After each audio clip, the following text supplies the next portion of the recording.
নমস্কার, আপনাদের সকলকে স্বাগত জানাই আমার মহাভূত জ্যোতিষ চ্যানেলে। আজকে বলবো মেষ রাশির কয়েকটা গুরুত্বপূর্ণ ভবিষ্যৎবাণী।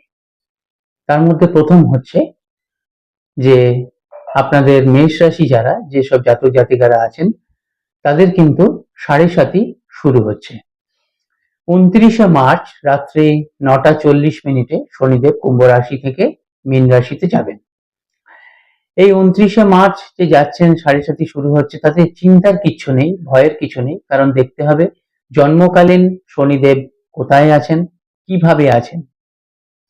যদি তুলা রাশিতে থাকেন, যদি ভালো নক্ষত্রে থাকেন, যদি উচ্চস্থ থাকেন, যদি ভালো গ্রহের দৃষ্টি পান, যদি ভালো ডিগ্রি পান, এগুলো কিন্তু আমাদের জ্যোতিষশাস্ত্রের টেকনিক্যাল ম্যাটার।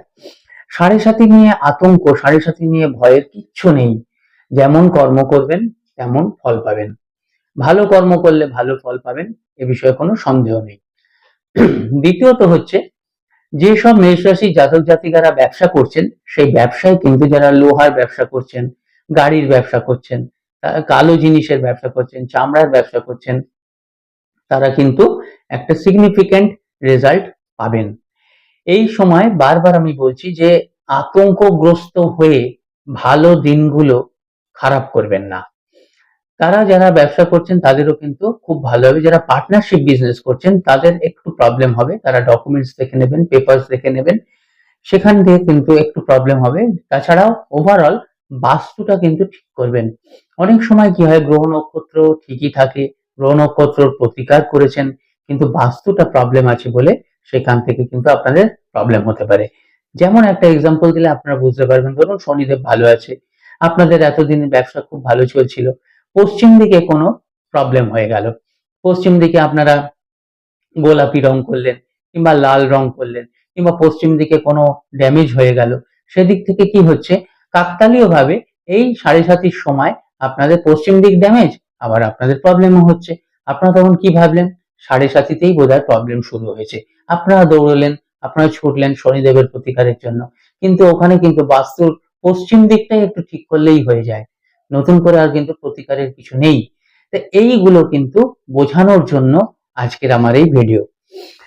3 নম্বর গুরুত্বপূর্ণ ভবিষ্যৎবাণী হচ্ছে যারা পড়াশোনা করছেন তাদের কিন্তু বিদ্যায় যথেষ্ট ভালো হবে।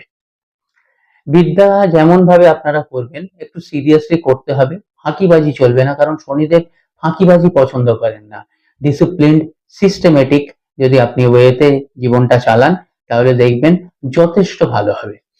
গুরুজনদের সম্মান দেবেন, গুরুজনদের আশীর্বাদ মানে সব সময় আপনারা নেবেন। যেমন মেষ রাশির নবমপতি হচ্ছে বৃহস্পতি। এই বৃহস্পতি যদি ভালো করেন, গুরুজনদের যদি আশীর্বাদ নেন, সকালে উঠে যদি মাকে প্রণাম করেন, বাবাকে প্রণাম করেন, সেখান থেকেও কিন্তু শনিদেবকে অনেকটাই তুষ্ট করা যায়। আরেকটা তো আপনারা জানেনই, তবু আমি বলে দিচ্ছি, হনুমান চল্লিশা পাঠ করবেন, হনুমান চল্লিশা সঙ্গে রাখবেন। শনিদেবের খুব ভালো একটা রেমেডি হচ্ছে হনুমান চল্লিশা। এবং এখান থেকে আরেকটা জিনিস হচ্ছে কি, 4 নম্বর যেটা ভবিষ্যৎবাণী, গুরুত্বপূর্ণ ভবিষ্যৎবাণী, সেটা হচ্ছে মেষ রাশির যেসব জাতক জাতিকাদের বিবাহ হচ্ছে না, সেই বিবাহ কিন্তু 15ই মে মাসের পরে, কারণ বৃহস্পতি মিথুন রাশিতে যাবেন, মিথুন রাশিতে যাবার পরে পঞ্চম দৃষ্টি শুক্র মানে তুলা রাশিতে পড়বেন, যেটা মেষের সপ্তম ঘর। সেই ঘরে যখনই পড়বেন তখনই কিন্তু বিবাহের জায়গাটা ম্যাচিওর করবে।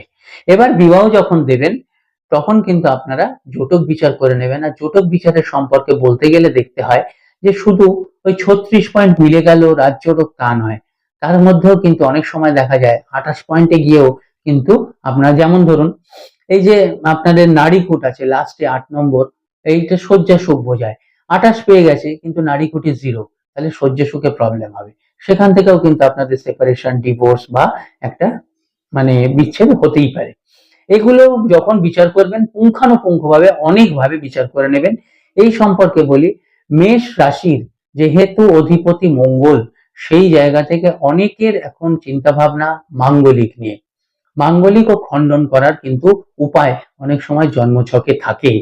সেই উপায়টা এমনিতেই খণ্ডন হয়ে যায়, সেখানে প্রতিকার নিলে হয় না, হিতে বিপরীত হয়।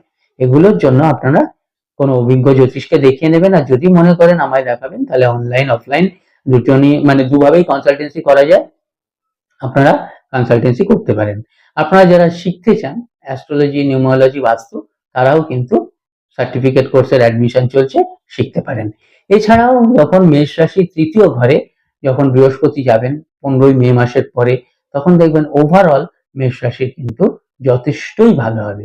সুতরাং সাড়ে সাতি নিয়ে, শনি অমাবস্যা নিয়ে, সূর্যগ্রহণ নিয়ে, মাঙ্গলিক নিয়ে, এই সব নিয়ে আপনারা একদম আতঙ্কগ্রস্ত হবেন না।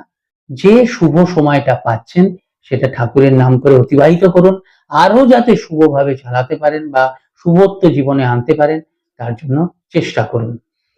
ওই নেগেটিভ ভেবে পজিটিভটা নষ্ট করলে লাস্টে দেখবেন সারা জীবনটাই নেগেটিভে ভর্তি হয়ে যাবে, পজিটিভ আর আসবে না।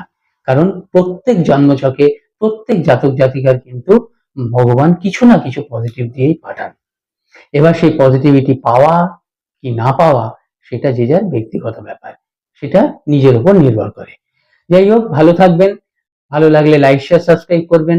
যারা করছেন তাদের ধন্যবাদ, যারা করেননি তারা তাদের অনুরোধ সাবস্ক্রাইব করবেন, যাতে পরবর্তী সমস্ত ভিডিওর নোটিফিকেশন আপনারা আগেই পেয়ে যান।